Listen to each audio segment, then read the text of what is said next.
Baik, Assalamualaikum warahmatullahi wabarakatuh. Perkenalkan, nama saya Muhammad Ridhoni Zamzam. Di sini saya status sebagai mahasiswa UIN Sunan Kalijaga. NIM sebagai berikut 191040919. Bertemakan tema ke-8, sekretaris dan kesekretariatan. Guna memenuhi tugas mata kuliah manajemen perkantoran, Bu Guru dosen pengajar Bu Erni. Langsung saja kita masuk ke pembahasannya.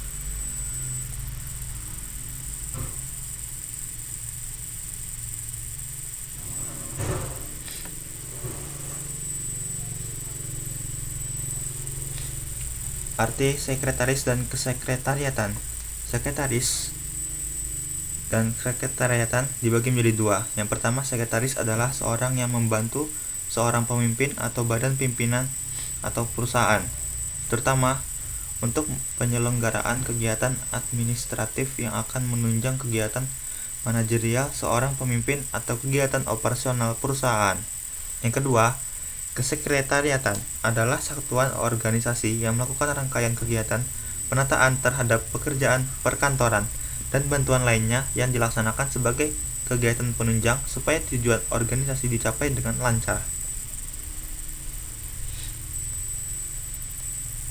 Berikutnya adalah kedudukan atau peran sekretaris. Adalah sebagai berikut. Yang pertama, sekretaris organisasi bertindak sebagai kepala sekretariatan yang mempunyai wewenang membuat rencana, yaitu atau disebut kepala sekretaris. Yang kedua, membuat keputusan. Yang ketiga, mengorganisir bawahan dan sarananya. Yang keempat, melakukan pengawasan. Kelima, memberi perintah. Keenam, menyelenggarakan sistem komunikasi yang baik. Yang ketujuh, melakukan pengarahan. Yang kedelapan adalah penyempurnaan organisasi dan tata kerja. Ada 8.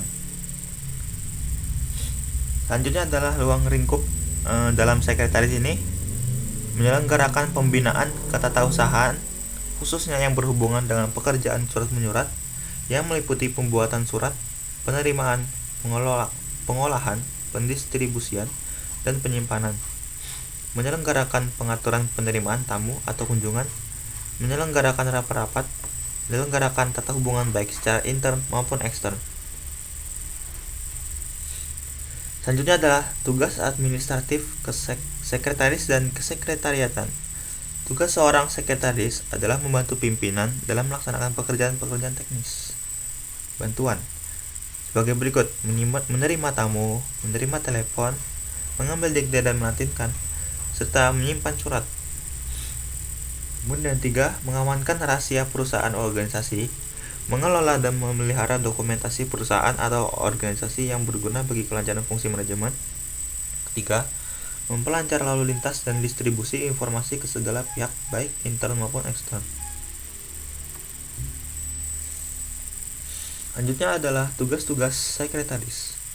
Tugas-tugas sekretaris dapat dikelompokkan dalam 8 macam, yaitu tugas-tugas rutin, tugas-tugas khusus, tugas-tugas istimewa, tugas-tugas resepsionis, tugas keuangan, tugas sosial, tugas insidental, tugas sekretaris dalam business meeting atau pertemuan bisnis. Kemudian selanjutnya adalah fungsi-fungsi sekretaris terbagi menjadi 4, yaitu mengadakan pencatatan dari semua kegiatan manajemen sebagai alat pelaksana pusat ketatausahaan, sebagai alat komunikasi organisasi perusahaan, yang terakhir sebagai pusat dokumentasi. Kemudian di sini ada tantangan sekretaris di masa kini. Seorang sekretaris harus mempunyai keahlian yang lebih spesifik, kemampuan customer service yang bagus. Sekretaris harus memiliki wawasan yang luas. Pemahamannya, sekretaris harus mampu bekerja multitasking, yaitu dipenuhi dengan kesibukan, serta bisa memanagenya.